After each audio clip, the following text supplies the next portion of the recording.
Cool. Looks like we're good to go, guys. Cool. There are like 5 minutes before. Yeah, we got 3 people waiting. We'll give it some time just to let the call fill out as per normal. My laptop always starts like making a lot of noise when we're in this live chat. Yeah, same. Starts blowing a lot. It's crazy. It's only when we use Google Hangouts. Does it do that when you're producing at all? No, not that much. Mine's going pretty full on.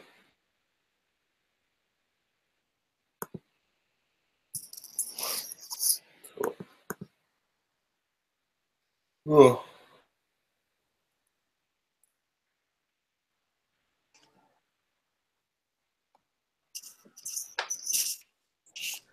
I like the art on the wall. Sorry.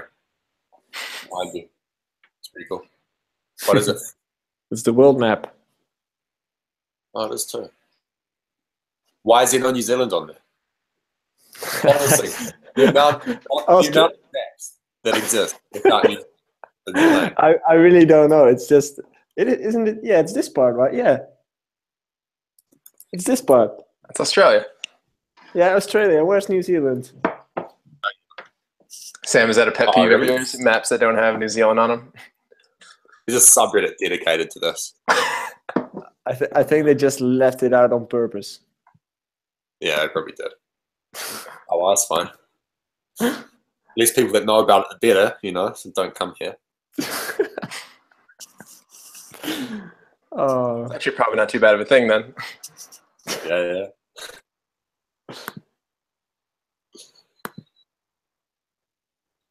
you have a lot of books there.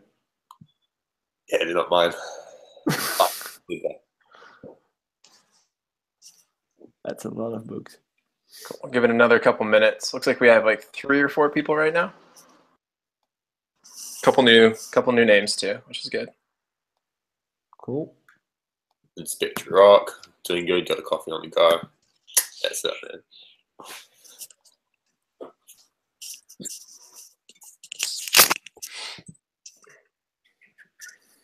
Oh, I posted this in the I already did. Oh, you did? Cool. Think so? Oh, yeah.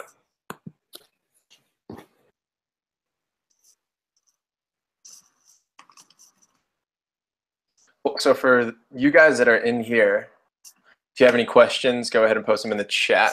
This week was all about developing a loyal fan base and growing a following. So if you have anything specific to that, it'd be awesome, or really anything in general. There's not a lot of you guys in here right now, so you should be able to get any questions you have in.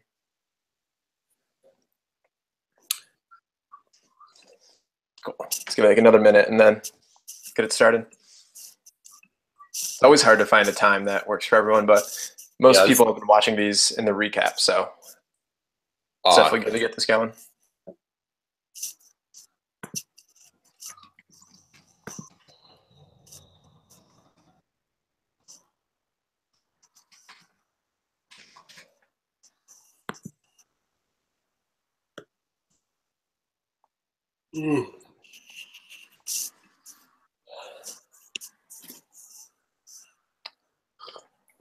How late do you drink coffee, Sam?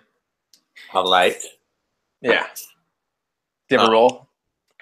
Sorry? Do you have like a rule for how late you can drink coffee? I try not to drink any after 3 p.m. But last night, I had a nice coffee at about 5. 5 p.m. Yeah. Oh, that's not too bad. I just had one at 8. Yeah, I couldn't do that, man. That's crazy. I always take one after dinner. That's my best. It's just like it's everyone's different. Like you can do that. If I did that, I would be awake until 2 or 3 a.m. Yeah, I don't. Even if I I don't. fast. Mm-hmm. Yeah. I don't really. I never have that. I can drink coffee at 11 p.m. or at midnight and still fall asleep. Maybe it's Dutch. Because Booty's the same. He can do that. Could be. Cool. You guys good to get started then? Let's do it. Yes. So we don't have any questions right now. So I wanted to kind of get into building a fan base and growing a following. Specifically, I thought it'd be great to start off with asking both Sam and Joey what it looks like for them to grow their fan bases and grow their following. Joey with his artist brand, and then Sam with EDM Prod. So Joey, would you mind starting and just talking about how you developed a fan base, how you were able to get an international fan base, and maybe some of the mistakes that you made along the way, or some of the positives that you made along the way? I think from my side, it was a combination of two things, a combination of releases and releasing on bigger platforms, which had a lot of attention at that moment. And at the same time, doing a lot of social media thing. And that was like 5 years back when, of course, social media was there, but it wasn't that big as it is right now. And people were doing it, but not on a professional level. And I started off pretty quickly on a corporate level, as in continuously posting stuff, measuring what worked, what didn't work, all those kind of things. So I was already thinking with a plan behind my social media 5 years from now. And a lot of people weren't thinking about that at all. They were just posting stuff and see what happened. But I was already measuring stuff and thinking about creative ways to put your brand out there. So I think the combination of releasing my music and doing collaborations with other DJs, other producers, and releasing on labels such as Revealed, of course, and those kind of things in collaboration with my own social media. So the consistency especially, and the creative ways to try to get engagement on my page, that really worked well back in the days, because Facebook didn't push everything back. They were completely open and didn't cut anything down from that moment. So I think that's the thing, what happened with my social media. When you started out, did you have a team behind you? Like you said that you were pretty consistent as far as your social media posting. Like how much time approximately were you investing in it? And did you have anybody else to kind of help? At the starting point, I was on my own. But when I had the collaboration with Hardwell, there was a friend of mine who ended up being my tour manager. You guys probably wrote about it and listened to it in the previous chapters.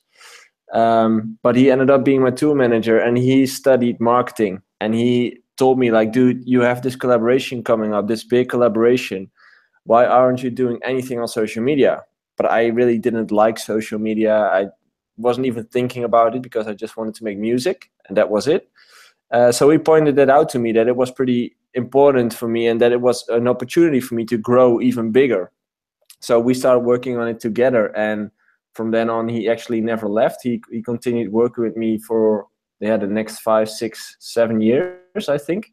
And what we did is we thought about creative ways, creative plans, to grow my social media. So giveaways, remix options, bootlegs, all those things to get my social media going. And we try to make a game out of it, actually. We try to trigger each other every time, just by making a game out of it, to see how many likes we got, to see how many comments we got, all those things. So I started off on my own, but I ended up doing it with someone else. I like that. That's super cool. Yeah, I spent I spent like an hour a day, something like that, on social media and marketing. Yeah, and the things that needed to be created, so let's say photos or videos or whatsoever, I always created it on my own. Still do, actually. What did that transition look like for you to transition into going full time? I think it's, a lot of people might have like smaller, let's just say 500 US coming in a month, but don't necessarily know when they can jump to living full time off music. So what was that transition like for you? Well, I had one big step ahead, and that was I was still living at my parents' place because I was pretty young. I was like 19, something like 19, 20 years old. So I still lived at my parents' place, so I didn't have any costs per month. I only had to pay my cell phone, my monthly bill and my car, which was like 150 euros, which is about $180 a month, which isn't that much, of course. 1 gig could cover that. So I really had the luxury of building slowly, and when I noticed that money was coming in and then I was earning enough to go on my own and to go full time, I went full time. So I didn't. Yeah, it was just the luxury of living home, I think. Awesome. Somebody in the chat asked, what kind of contests were you running?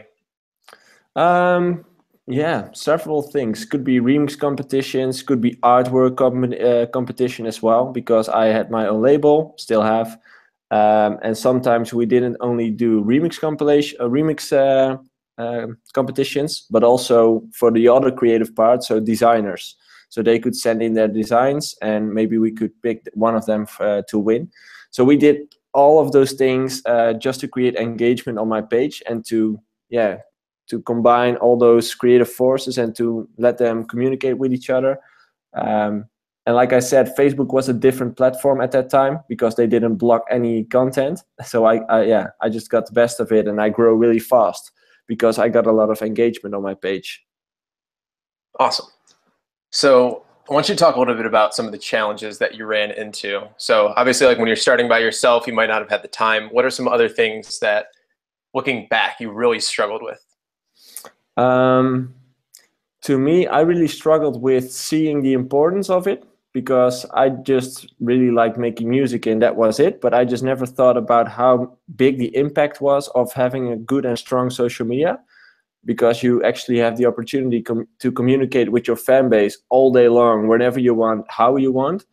And I really underestimated the power of it because that friend of mine who helped me with the social media, he told me, like, it's up to you to decide what you're going to tell to the audience, what you're going to tell to everyone who's looking at your page.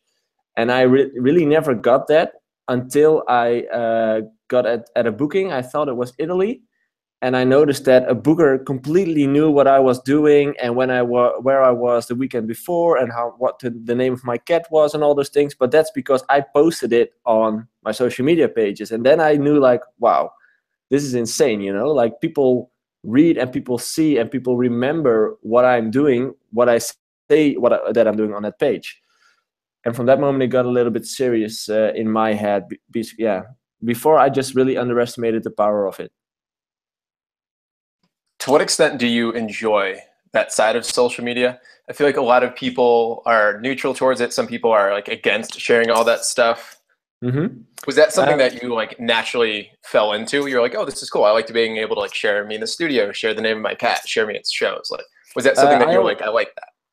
Yeah, I always said that I never wanted to show anything of my private life. So I didn't share any posts of my girlfriend or family or friends or whatsoever. My cat wasn't necessarily like something I felt was that private, you know. So. And people reacted really well on animals, so I just used it actually. But yeah, I just never felt good posting private stuff. So that's one of the things that I always blocked. But the rest, I just really had to get into it because at first, like I said, I didn't see the value of it until we started making a game out of it. We started to trigger each other to get better and to get more likes and to create better posts or better content. And that's when I had a game. Yeah, when it was a game for me, I thought it was better because it was something I could win in. And if I can win in something, I'm there, you know. That's awesome. So like, give me an example of like some of the things that you guys did to push yourselves to get more likes. Like, did you have to like spend more of an effort and time to create these types of posts? Like, what were some of the things that you had to do to create more engaging content? Because I get this question a lot from people that are like, I know that I have to post on social media more. I just don't do anything interesting. It's like, what's kind of like a piece of advice you would give to them? Like, you guys were challenging each other to get more likes. So what's your advice there? It was just all about the creativity behind the post. So let's say we noticed that when we posted a picture of me playing and that post got about 100 likes, the goal for next week was posting another picture, which got 120 likes. And we needed to find out what worked and why that picture got more likes than the other one. So we started measuring all those things, because back then Facebook didn't have these statistics already. Yeah, they had it, but it weren't available for us. So we needed to do this by ourselves. So we just started to figuring out, like, why did this post work so well and why does this didn't work. So we just dared each other and said, like, okay, I dare you that I can think of a post which can reach 1,000 likes today. And then you just start thinking creatively, like, okay, what's a post that people will like, people will love? Most of the time it was my face in the picture or something, because people like pictures with faces in it. Yeah, all those things, like, you need to start thinking creatively about it. Would you say it's easier to establish a brand with your face on it?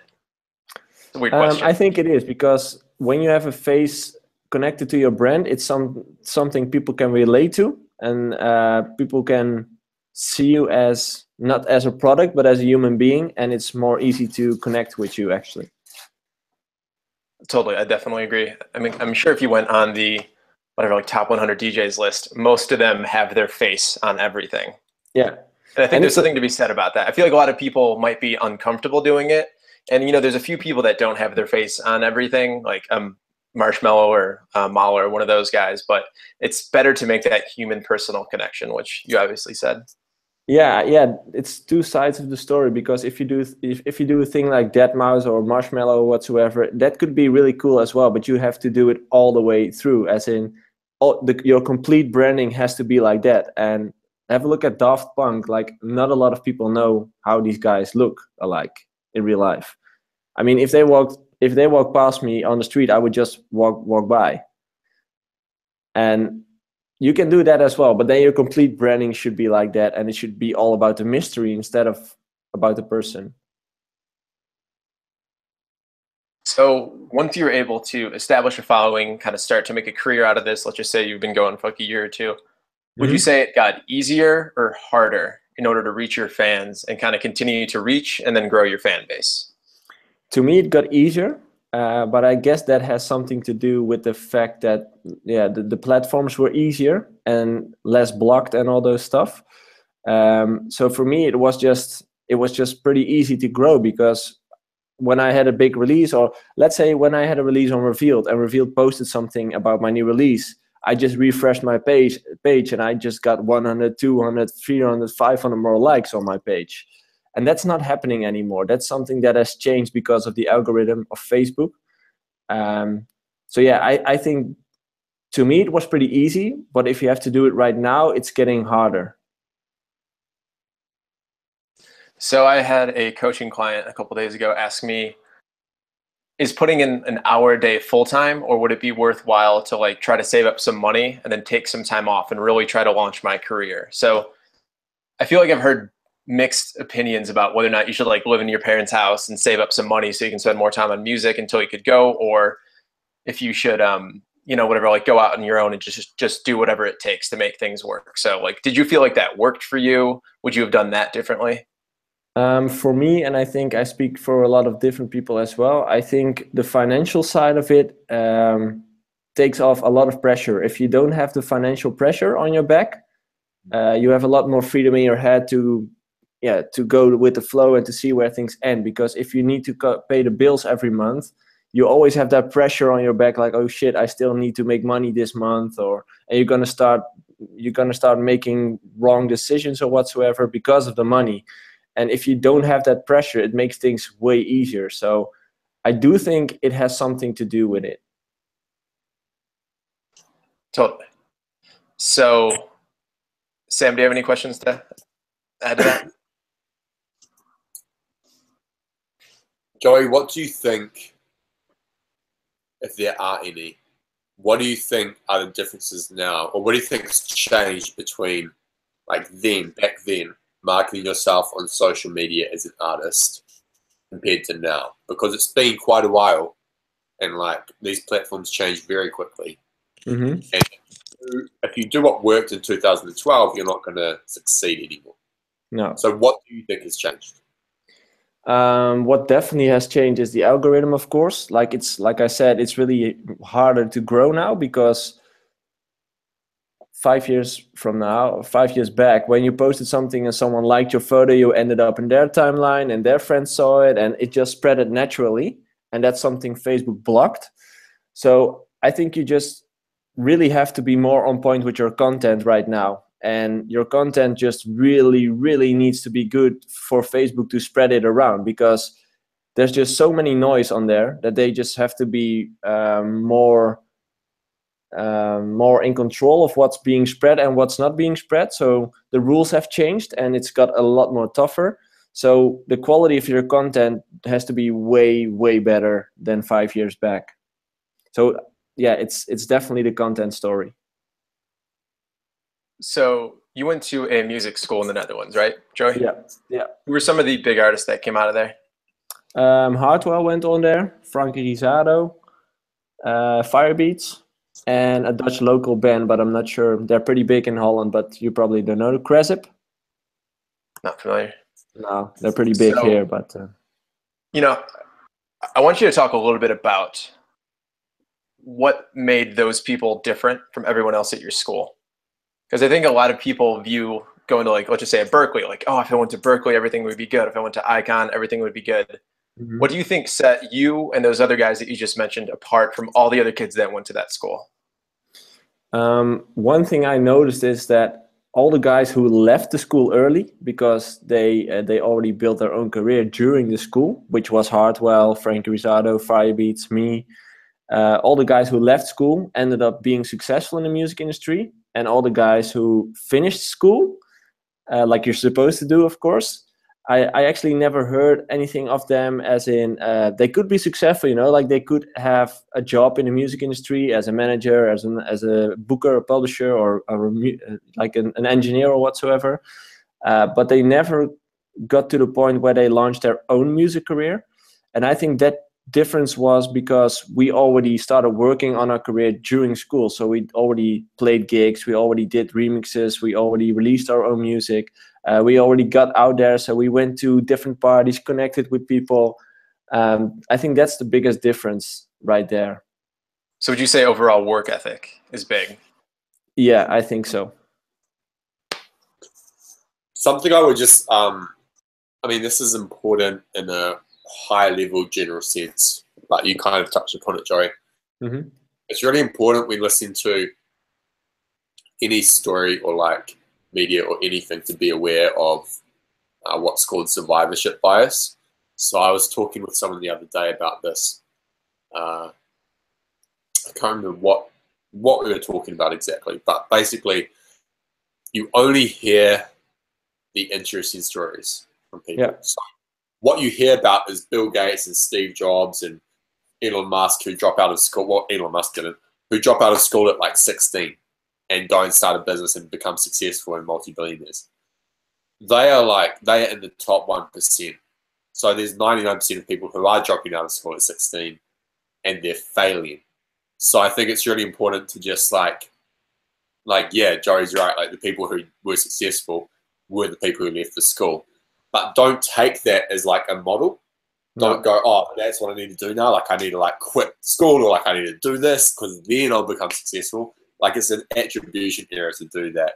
Yeah. And look at it statistically because like the media is only going to report on those kind of stories because it sounds cool. It's like, look at only the success stories, of course. Yeah. But you don't hear about like all the other people who just they have like the boring path or like they didn't succeed. So you just have to be aware of that as someone trying to build a career in the industry because you will hear a lot of enticing or like fascinating stories and you'll be like, oh, I need to do that or I need to follow that. Or that's what made it. I think kind of to sum it up, the reason that Joey and all those other guys left the school is because they had a reason to, which was that they already had like a career established before that.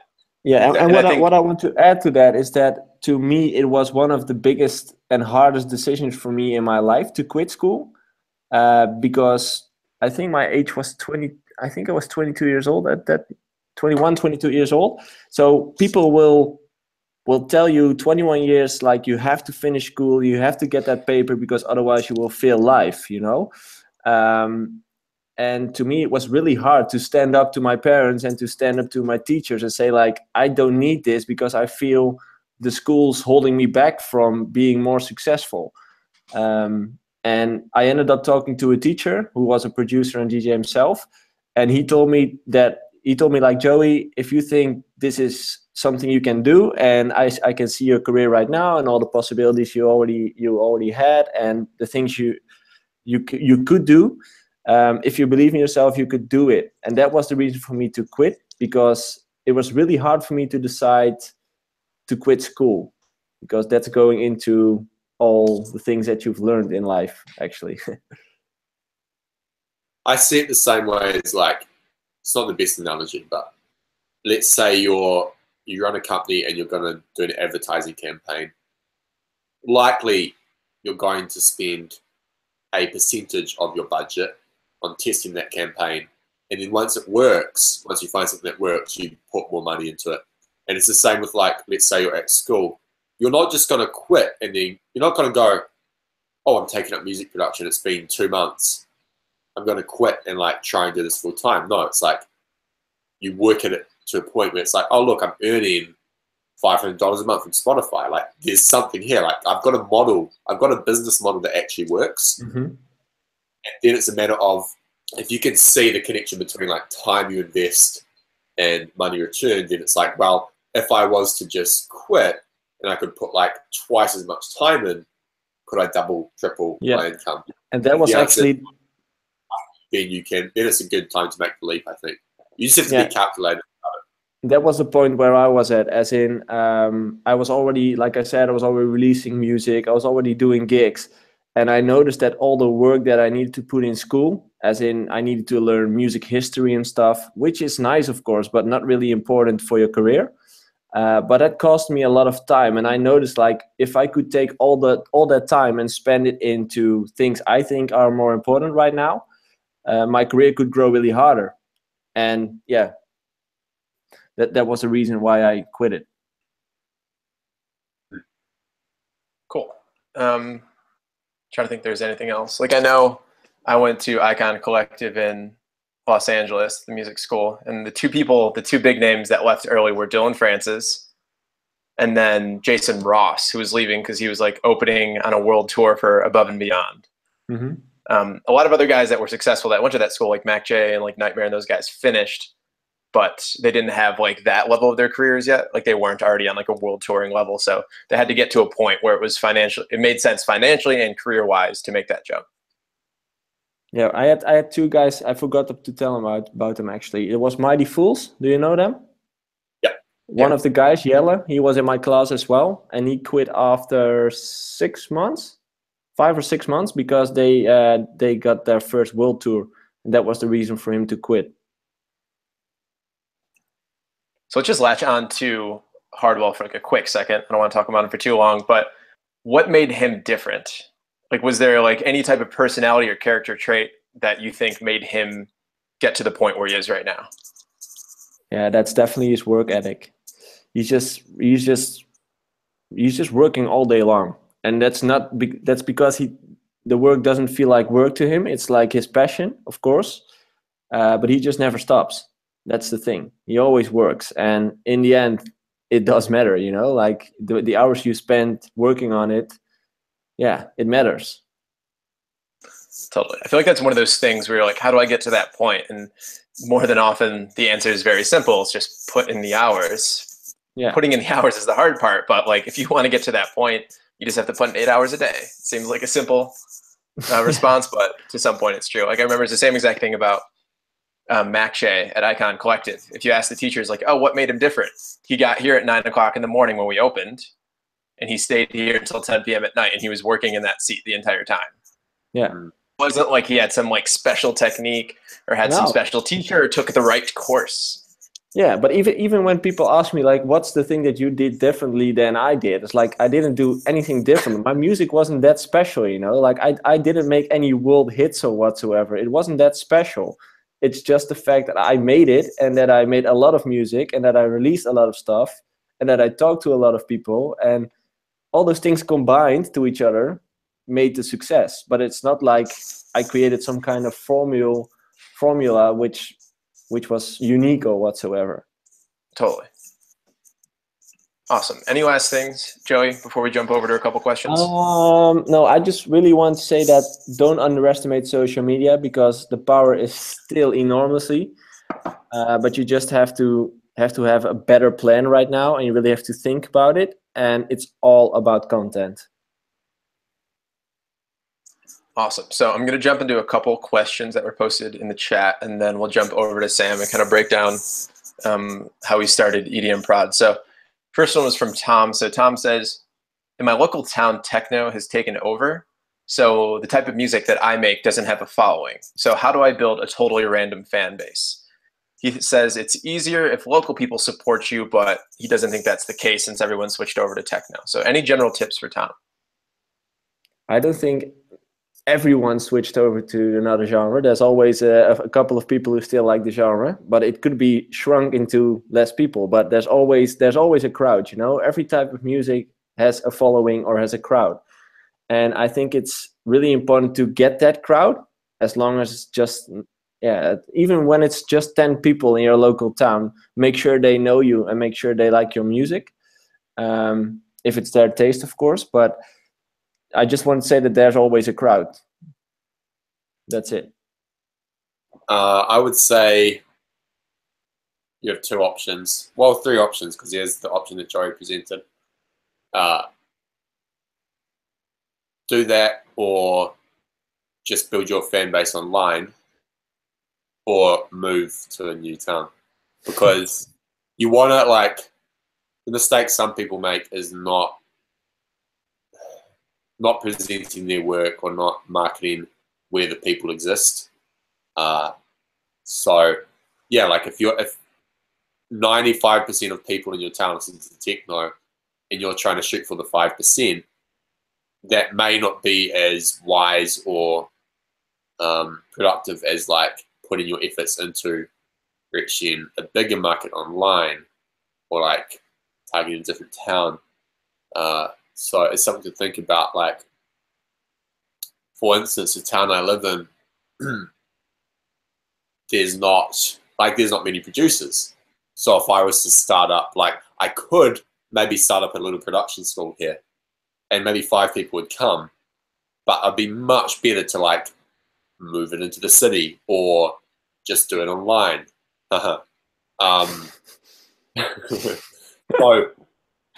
So that's something to think about. Like, you want to do your research beforehand, market research, which sounds like, Tom, you've done, because you know that most people listen to techno.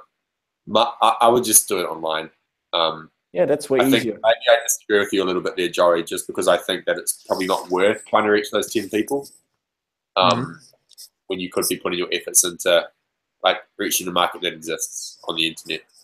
Yeah, that being said, I don't know much about local, like building your fan base locally. It's not something I've really done. I don't think that's something you should focus on as well. Like, local is in the past because everyone's living on the internet right now. So why should you start thinking local if you have the world at your feet?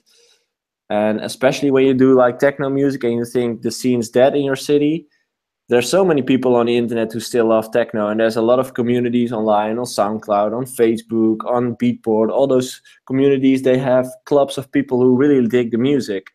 And I think moving to another town is quite a big step, as in, yes, you could do it, but it takes a lot of courage, time, energy, and money to do it.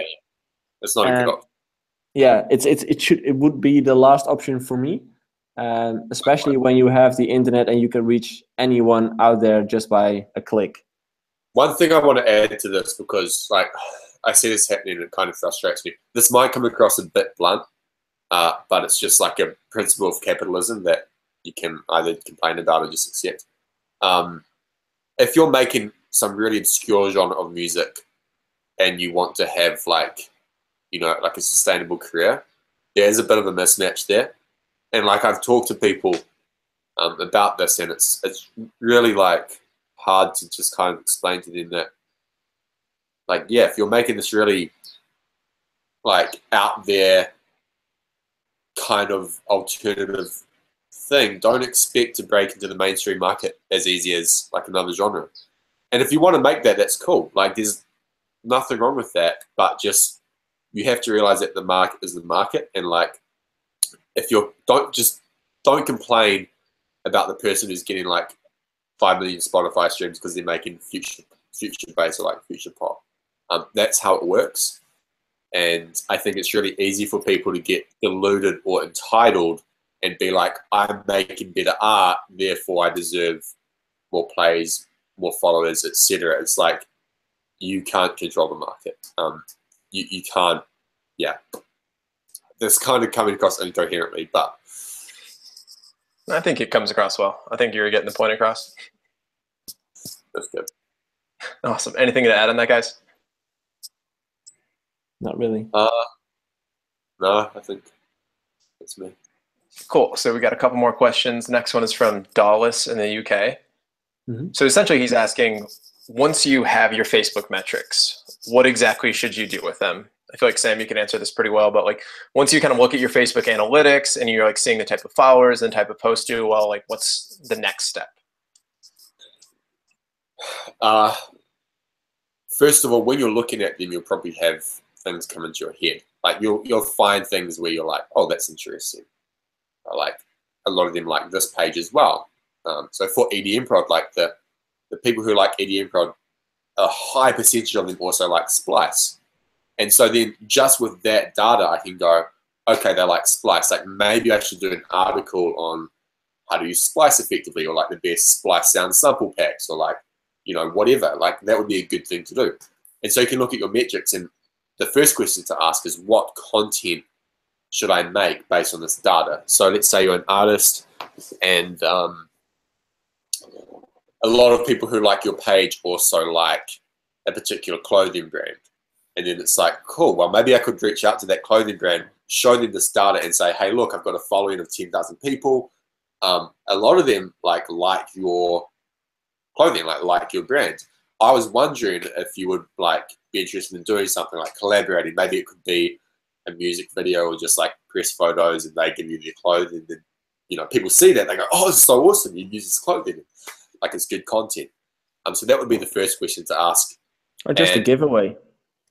Yeah, or just a giveaway. The second thing is it also affects your messaging. This is a content thing as well, but how you develop your voice.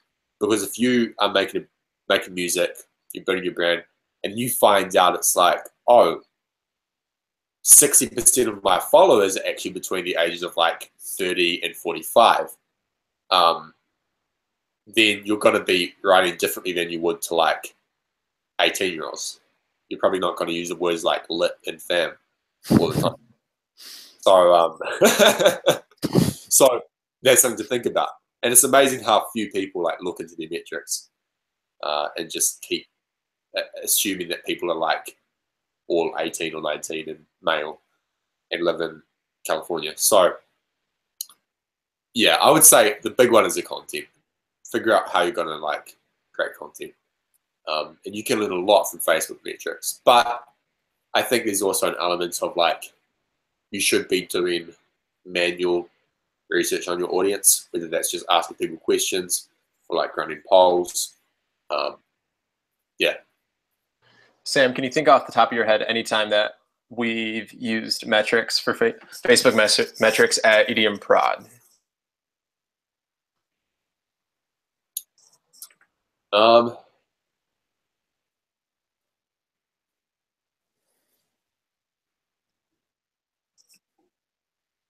Yeah.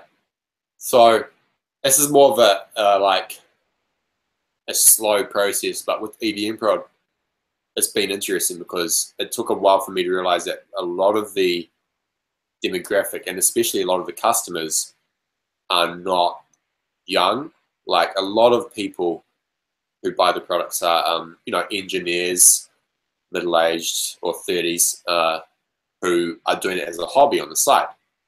And when I realized that, it was like, wow, okay, that changes a lot, because here I am thinking that like we're just marketing to 18, 19-year-olds. And I don't know why that happened. Like, I don't know why it turned out to be that target audience. Maybe it was because of the articles, how they were written. And then a company, say like Cymatics or Academy.fm, they seem to have the younger demographic. So it's like, okay, so that metric or like that data changed a lot. It wasn't like a specific thing, like, oh, we'll do this now. It was kind of like a change in messaging and like pricing and like all that kind of stuff. The thing about it though, which is good, is it's actually in a way freeing. So if you find out that 60% of your audience as an artist is, you know, male between 30 and 45, live in the UK, you now have a narrower audience to market to, which is easier than trying to like please everyone. So you can create content just for them and forget about the other 40%. Because if you try to focus on all of them, like you're just gonna, it's not gonna work. So I would do that. I would dive into your metrics, figure out who the biggest segment is, and then just focus on them. Yeah. Awesome. Anything to add on that, Joey? No, the only thing I want to say is that I found that out a little bit too late. As in, I always was thinking that I was communicating with, let's say, the younger people as well, until I found out that my audience was a bit older than I thought. And I found out that a lot of my audience were guys instead of girls, which also changes a lot, of course. So I think if you take at least 1 or 2, maybe even 3 key points of your data that says like, okay, my audience is between 16 and 20, they're guys, and their first brand that is connected with mine is, let's say, Toolroom. If you got that data, then you already know a lot about the people who are following you, and then you can change the content. So I found that out too late, but now about a few years back, I learned how to read it, and now I use it. Awesome. So we've got a question from New Mix Music, and we've kind of talked about this in pieces, but I feel like it might be good to get a little bit of a concise answer on this. And he asked, I'd like to get some tips on what to post on Instagram. So what would you give to somebody who's not too familiar with Instagram or just doesn't know what type of content to post? I feel like we should be able to answer this pretty cleanly, but. Instagram, I would do a lot of stories. And one of the strongest points right now, but it's something you have to be comfortable with and have to be good at, is going live. That's the strongest thing you could do right now. You can even invite someone to go live together, which is pretty cool as well. But if you're not really familiar with the platform and if you don't like to do that much on social media, I would just focus on, let's say, 3 to 4 posts a week on your timeline and 1 stories post a day on your stories timeline. I think one of the differences between Instagram and Facebook, and you guys can correct me if you disagree, is people expect more polished content on Instagram because it's a visual platform. So like, and like, if I actually deleted the app, but like when I scroll down, it's like photos of mountains and all that kind of stuff. And if you just have like a really badly taken selfie, people are probably just gonna like scroll past it. So put effort into it, put time into it, and yeah, it's not. Recognize the difference between like Instagram stories and just like the timeline. Like you wouldn't post stuff to your timeline that you would post to a story. Like, oh look, just doing like a live chat, like quick video. If you posted it to your timeline, people are gonna be like, oh well, I had to like click on that and like wait and like watch it. That's lame. And at the same time, like posting really polished content on your stories, but sometimes people just skip over that. Like I do with people. If they have like, I can tell when it's just been uploaded to the story and it's like some marketing video and like it's all polished. I'm like, I don't want to see this. Like I just want to see what they're having for like breakfast or whatever. Because that's what I care about. That's why I look at the story, not because I want to be sold to. So it's something to think about. I think another thing on top of that is, I don't know how familiar you are with the platform, but if you really want to be effective on Instagram, it's important that you know how it works, which means you're using it, you're looking through other people's pages. Like I had that same problem like when I was getting comfortable with Instagram. Like I just got on like a year ago and I didn't know what to post because I hadn't been on the platform at all, versus like Facebook. It was a lot easier for me because I've had it since freshman year of high school. So I think becoming comfortable with the platform, and like it might seem like busy work, but it's research to figure out what works, what type of content are people engaging with, what are people sharing. And another piece of advice would be to just look at your favorite artists and see the type of content that they're posting. Obviously, there might be some limitations, either like shows or geographical, but just see what they're posting and be like, okay, they're posting a teaser video, then like 3 videos of them with buddies, and then like one of their songs played out. So just analyzing them and then trying to get like a general idea and be like, okay, if I'm going to post 7 posts in a week, what might this look like on average? And I feel like just use those other artists as a blueprint and copy them exactly. You know, if you want, don't be afraid to, since nobody's going to like be mad at you for copying the type of content. Nobody's going to notice, I think. Yeah. I think, go ahead. I just posted a link in the YouTube comment section because I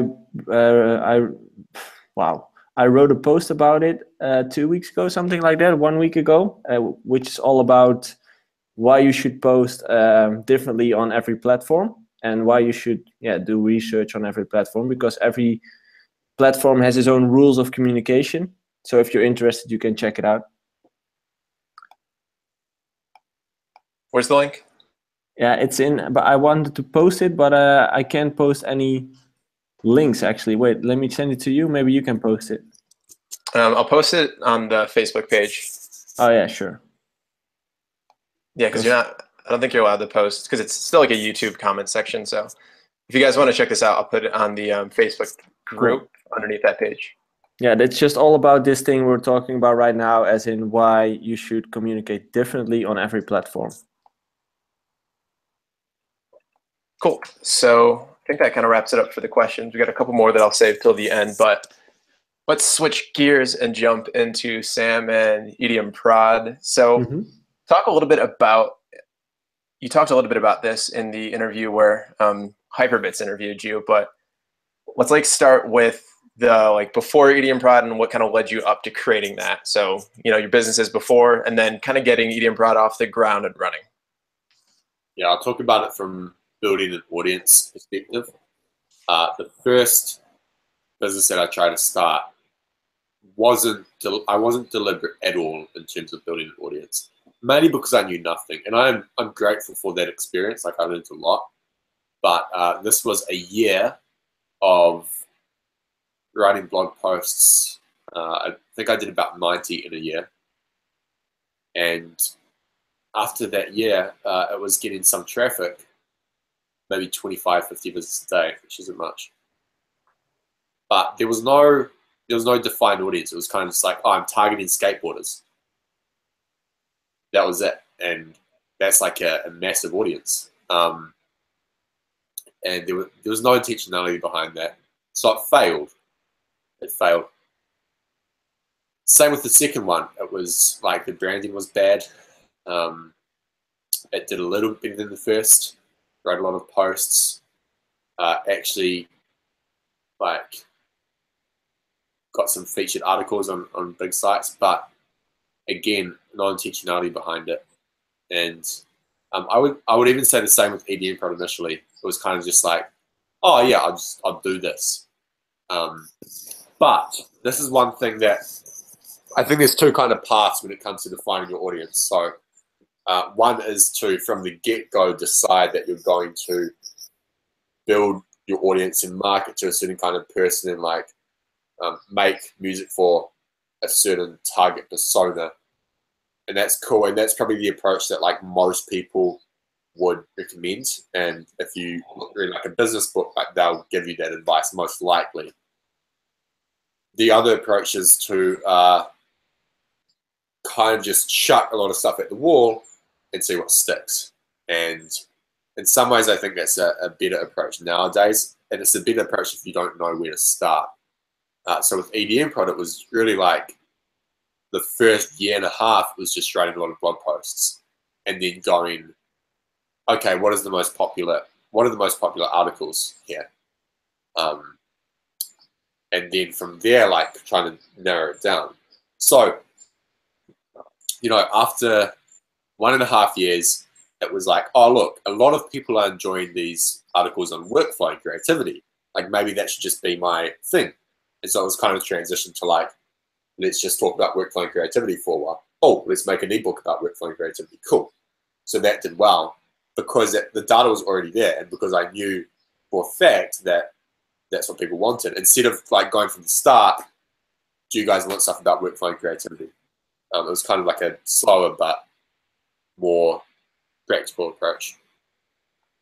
And the second thing is like, after that, it was probably another year or so until it was like, oh, we looked at the data, a business coach and I, and it was like, a lot of people are coming in to the website, probably like 500 a day from the search term, how to make electronic music. And it's like, hang on, we don't have a product or a course for anything like that. Like, that's what needs to be worked on. And then EDM Foundations was born. So that's another approach. Instead of like just rigidly defining the target audience, chuck stuff at the wall, look at the data, and make decisions from there. And I think it's a more scientific approach. It just takes a bit longer. And you have to be like, you have to build the habit of looking at the data and also not being, it's really hard to be objective about it because sometimes you, like, let's say you love making techno music, and then you put out like a couple of tracks that kind of delve into trance, and like your audience just loves it. And when you look at the data, like Spotify streams, all this kind of stuff, it's like, it's obvious, like it's as clear as day that that's performing well. Well, then you have like an emotional reaction to that. You will. And it's like, well, do I just make that now, or do I make a bit of both? And it's hard to be objective about the data. I don't know if that answers your question, Connor, but I think that's kind of been the story so far in terms of growing an audience. It's been where are people naturally gravitating towards, and then let's push content to them. So I want to talk about that a little bit more as far as the trial and error. I think, I talk to a lot of students specifically in this course that have a couple ideas for their brand, for their sound, for their logo, and all that kind of stuff. And I feel like they're worried about getting it perfect before they launch it. They need everything perfect because I think we see all these brands, which in our mind are perfect. Yeah. So what kind of advice would you give to the people that have spent months or years trying to like perfect a brand, perfect a sound? I think it's never finished, and you should just start and see where things go, because you never know what's going to be your thing, Well, as soon as you started your first track, maybe you end up doing something completely different in 6 months. And same with businesses, same with Sam, same with me as well. When I wanted to start this artist coaching thing, I didn't have any clue how it was going to work out as well. I just created a logo and I redesigned everything, and I think of some kind of way to coach people and started. And after a year and a half or two, I started thinking about, okay, so this is what people are looking for. This is what I can help them with. And then you start looking your way into it, especially like Sam did with EDM Pod as well, actually. And that's the same thing with making music. You should just start and see where things head, because you can never know where you're going to end up. You just never know. I think we touched on this last week, but there's nothing wrong with changing your branding or like improving. No. I remember back when I was at like, and how long ago was it? I would have been like 6 or 7 years old. But we at school, like at primary school, we had the old like Macintosh computers, Apple, and we played a game called which was just like it was sick. It was like use a keyboard, like dodge stuff. It was sick. But they had like the little rainbow, the rainbow Apple, the rainbow wheel, which is just ugly. Like you look at that now and you're like, oh wow, why did they do that? Back then, no one really cared. But like over time, that logo has changed. It's developed. Like their branding, the way they market has changed. But no one goes, oh, I can't believe they've changed that. Like I wish they had that earlier logo. I don't think I've heard anyone say that. Maybe some guys just stuck back in the 70s, but it was after that. But yeah, like there's nothing wrong with doing that. You look at every company, like their branding improves over time. So don't worry about having the perfect logo. Don't worry about having the perfect tagline or like, you know, like style, even sound. That will change over time. And I think the most important thing is to finish work and publish it, because until you've got that part sorted, you're not going to go anywhere. I think that's key. Like if you at the moment are not finishing and publishing work, that is your biggest roadblock most of the time. Mm-hmm. You know, I think you could kind of pull that from your own experience. Like you started 2 businesses or websites before EDM Prod, and you know, those aren't successful, but they're not failures. Would you agree? I mean, they failed in the sense that they were never full-time businesses. But no, I don't feel like that time was wasted, because I learned so much and published a lot of work, which helped me learn so much. And it was also just developing that habit. So, and this is a good point. Like, even if you do spend the next 2 or 3 years, actually, even if you do spend the next 2 years, trying to like build an audience as an artist, and you know, you do all this branding and make all this music, and you find out after 2 years, like, oh, it's not really like vibing. Cool, you can just start another project, and you will be like exponentially more experienced than you were the 2 years prior. So, and I think a lot of your favorite artists did that as well. Like it's so many. I think a lot of your favorite artists did that as well. Like so many artists that you see had 1 or 2 or 3 projects before that one. And this is really common with bands, especially. Well, you know, most successful bands, like their guitarist was a part of these 3 bands before that one. It's just figuring out what clicks. Obviously, you see some people that are like 17 are successful, but most of the people that you see had a couple different projects to figure out what worked for them and what resonated with audiences. Yeah, we actually have a band here in Holland and in Belgium, which is 3 girls, and they make children music, so really children music.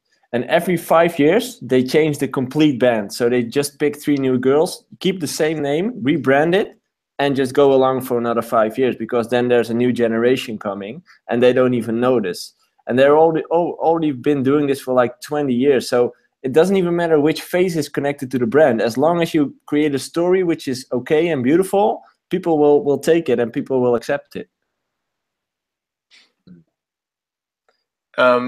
So Sam, were there any, you kind of talked about this a little bit, but any big mistakes that you made with EDM Prod that you wish you could go back to and change, you know, ideally specifically towards like building a following or trying to grow the business and grow the brand?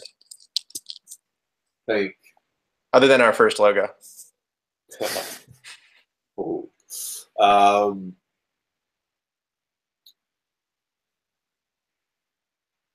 think I would have been more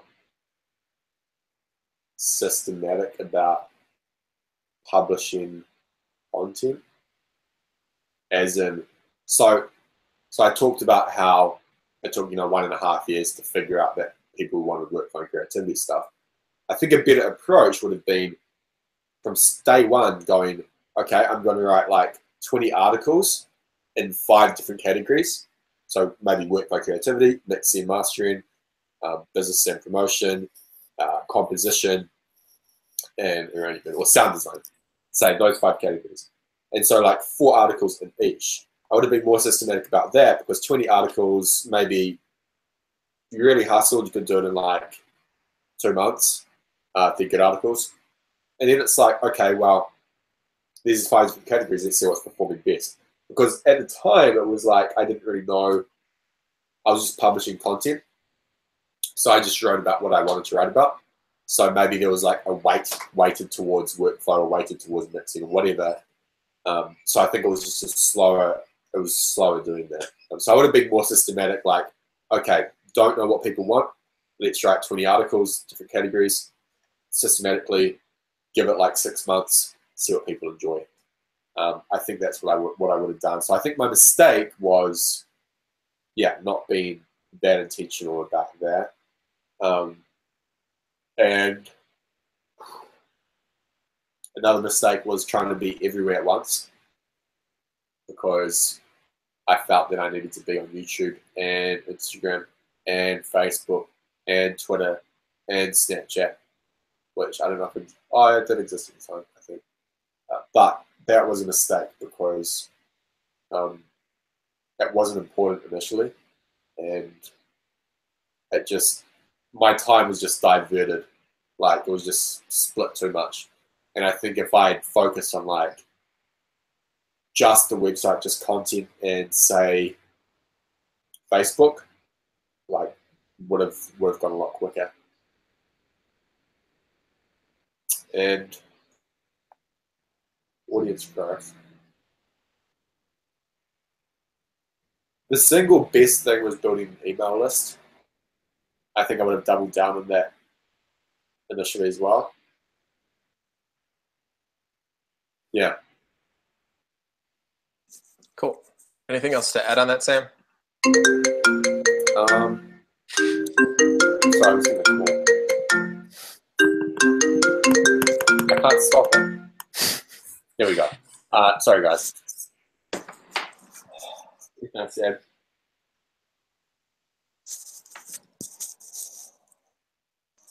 I would have just looked at the data sooner if I was to go back. I think I had an aversion to it for some reason. Because I knew that if I looked at the data, I would have to make decisions about things, and I didn't want to. I wanted to keep doing what I enjoyed, which is just like writing content. So, yeah, it comes back to what I said before, like, look at it objectively.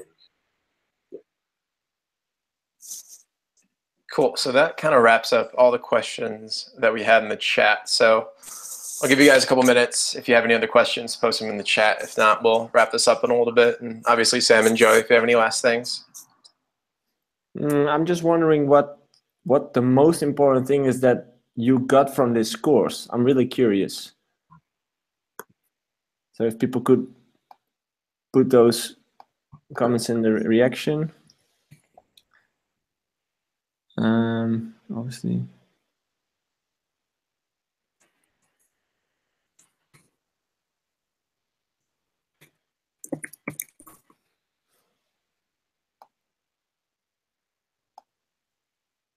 So somebody in the comments talked about how he kind of stumbled during the second week in a good way. We were chatting about this earlier. And he was wondering, is there any way to contact us after the course finishes? So yeah, of course. I think it's a good idea. Maybe we'll send like a recap email with all of our contact information after the course is over, just so you can kind of like have that and put it away for whenever you have more questions. Yeah, that could definitely Obviously, work. still have access to all of this course content and these videos for the rest of the internet, which I think ended today, but we'll see.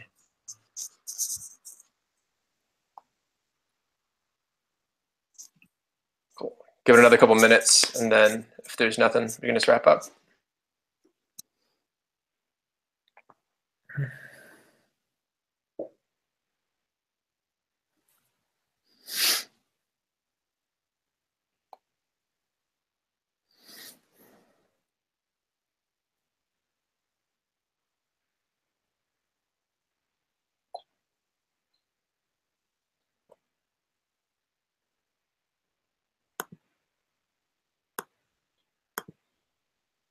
So Darren posted in the comments how his favorite part of this course was creating and actually writing down systems to follow, which is something that he's been struggling with. So we'll definitely agree. I can imagine that really worked out for him, because that's something I never did as well. And I guess that if I did, it would have been way easier for me. But yeah, definitely. I think that was one of the biggest things about going to Los Angeles and going to a music school, aside from the actual education side. Being around people who were working on music all the time made you feel bad if you weren't, which was like good because you want to be. You know, at the end of the day, it's like, I want to be making music and making a career out of this. And it was like good to have that, because it kind of almost tells you accountable when everyone's like, oh, it's like, do you want to play video games? No, I'm going to go home and work on music. And you're like, shit, I kind of want to too. So that was like a in-person way of accountability. But obviously having like systems and a dashboard to be able to track all that is optimal, just to make sure that you get the output that you want. Definitely. 100% agree.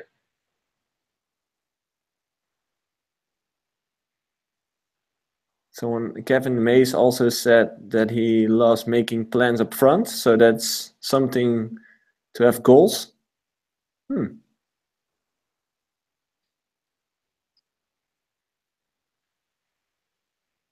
Kevin, what did you mean by the what the templates? Like what templates? Like the dashboards that we gave in like the Google Docs? Yeah, I think that's what he meant. Was there any way that you guys, and this is something that we could still work on for this course, was there any way that we could have made, especially that first module, more applicable to you guys? Like, I think a lot of you guys had questions about specifically, like, is there anything with the AAP that could have helped you? Like, oh, I wish they would have included this with it. I wish they would have, like, for example, included an example but filled out, or a couple different examples.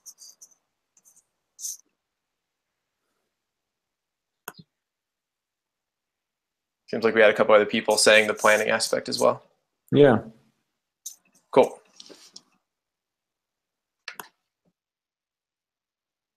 Adrian asked, how can we use storytelling in our tracks? Storytelling in your tracks. That's difficult. It's also like a little bit aside from build your artist career. Yeah, true. Sorry, guys. Just 30 seconds.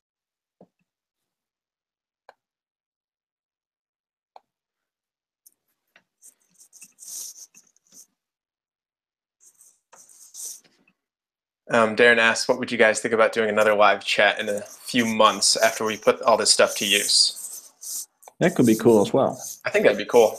Maybe like we could try to find a good time, but maybe let's just say March or April. Yeah. Then you have like 3 months. Yeah, I like that. Should be nice. Have we got any more questions?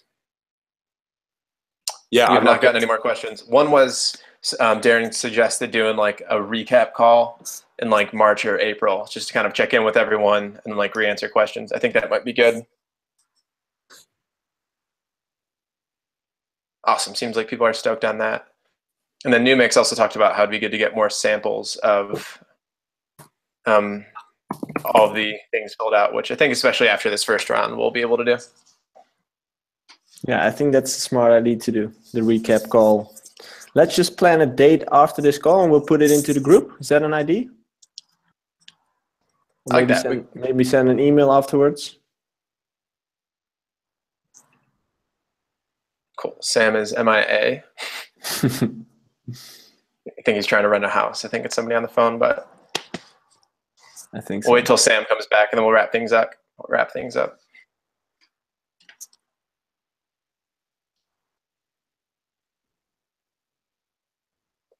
Any plans for the holidays, Joey? No, just chilling. I'm leaving to Prague this weekend. Cool. Just for 3 days. And then we'll be back. Have a pretty busy week next week, and then it's Christmas, so really looking forward. I have like 5 days of Christmas this year. It's crazy. Where's home for you? Netherlands, Tilburg. Is that where your family's from? Yeah, it's near the border with Belgium, so it's about an hour, 15 minutes drive to Amsterdam. Cool. And then we have like at Friday we always do like the, how do you call that? Yeah, it's like the worst Christmas sweater party ever. Yeah. We always what do that they call it? That ugly Christmas sweater party, I think is what they always call it here. We always have that one on Friday after work. Then on Saturday I have dinner with friends, Christmas dinner. On Sunday I go to family, and Monday and Tuesday as well. We have a second Christmas day. You don't have it, right? No. We just have like, what's your second Christmas day? Because we have the 25th, which is the main one in the US. Yeah, it's just pretty unnecessary actually, but I think it's being called into life for all the people who have like separated partners and stuff, because you have to visit all the family and it's not possible to do it in one day. Oh God. We just have like 1 day of hell where you're driving to like 3 different states with 4 different in-laws. But yeah, well, we have 3 days. Of course, everything's better in the Netherlands, as I found out the past 4 weeks. Yeah, it's like, yeah, it's different. But I actually think we're the only country who has 2 Christmas days. That's cool. Sorry, guys. All good. Somebody in the comments, is the Facebook group going to stay open for the foreseeable future? Absolutely. Yeah. And we'll still be active in that. So definitely if like stuff comes up specific to that. Kevin, I think you're in the Netherlands too, so I'm sure you like the multiple days of Christmas. He's like, hell yeah, it is. All right, Cool. ready to wrap things up? Yeah, man. Thanks for watching, guys. Thanks, guys, for everything in the last 4 weeks. I hope you guys learned something and you enjoyed these Q&A calls as well. At least I did. Totally, and we'll send kind of like a recap email the next few weeks just to give you all of our contact information if you guys have any other questions. Course will always be open. Facebook group's always going to be open. We're likely going to be doing another reboot of this course towards the end of 2018, something to keep an eye out for. But in the meantime, you guys know where to find us. Yep.